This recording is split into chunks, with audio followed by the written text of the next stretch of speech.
독재자의 식민지로 만들려는 기도를 분쇄할 일대 구국 대책을 강구하지 않는다면 우리는 전 조선 인민들과 후손들에게 대하여 전투에 있으실 수 없는 죄를 짓는다는 것을 각오하여야 하겠습니다. Communist forces attacked the Republic of Korea.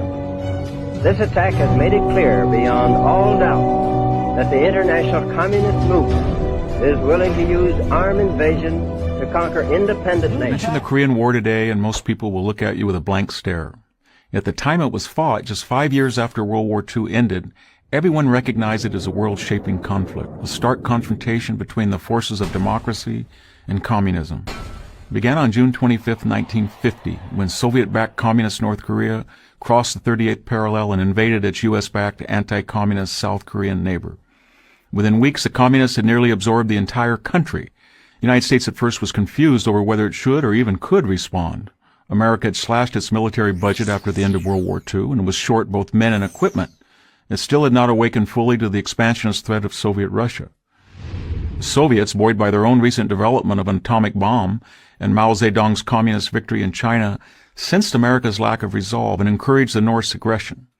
Yet within weeks, President Harry Truman rushed troops to save the shrinking Allied perimeter at Pusan on the southern tip of the Korean peninsula. By late September 1950, General Douglas MacArthur had successfully completed the Incheon landings and launched counterattacks. He quickly reclaimed the entire South and sent American-led United Nations forces far into North Korea to reunite the entire peninsula, only to be surprised when hundreds of thousands of Chinese Red Army troops crossed the Yalu River at the Chinese border and sent the outnumbered Americans reeling back into South Korea. Thanks to the genius of General Matthew Ridgway, who arrived to assume supreme command in South Korea in December 1950, over the next 100 days, U.S.-led UN forces pushed the communists back across the 38th parallel. The fighting was fierce. Seoul, the capital of South Korea, exchanged hands between communist and U.S.-led forces 5 times before it was finally secured.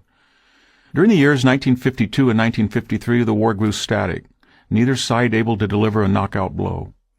Eventually, the conflict ended with a tense armistice in July 1953. For over the next 60 years, a Cold War persisted between the Stalinist North and what by the 1980s had evolved into the democratic economic powerhouse of South Korea. Over 35,000 Americans died in the Korean War. The war marked the first major armed conflict of the nuclear age, and one in which the United States had not clearly defeated the enemy and thus not dictated terms of surrender. Was fighting the Korean War and restoring the South without uniting the entire peninsula worth the huge cost in blood and treasure?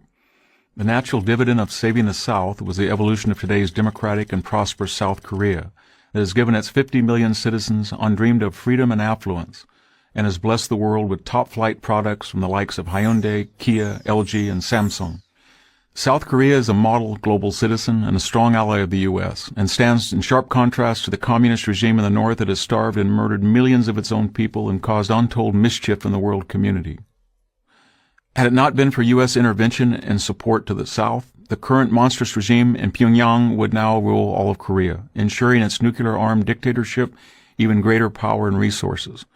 The American effort to save South Korea also sent a message to both Communist China and the Soviet Union that the free world, under U.S. leadership, would no longer tolerate communist military takeovers of free nations. The resulting deterrence policy helped to keep the communist world from attempting similar surprise attacks on Japan, Taiwan, and Western Europe. Finally, the Korean War awakened the United States to the dangers of disarmament and isolationism and led to the bipartisan foreign policy of containment of global communism that in 1989 finally led to the collapse of the Soviet Union and with it victory in the Cold War. The Korean War was an incomplete American victory in its failure to liberate North Korea and unite the peninsula, but a victory nonetheless, and not just from a military perspective, but from a moral one as well. The reason 35,000 Americans died in Korea was to keep at least half the Korean people free. Korea did not have a single material resource that would have benefited America. The Korean War merits more than a blank stare. It deserves to be remembered and studied with pride. I'm Victor Davis Hanson of the Hoover Institution for Prager University.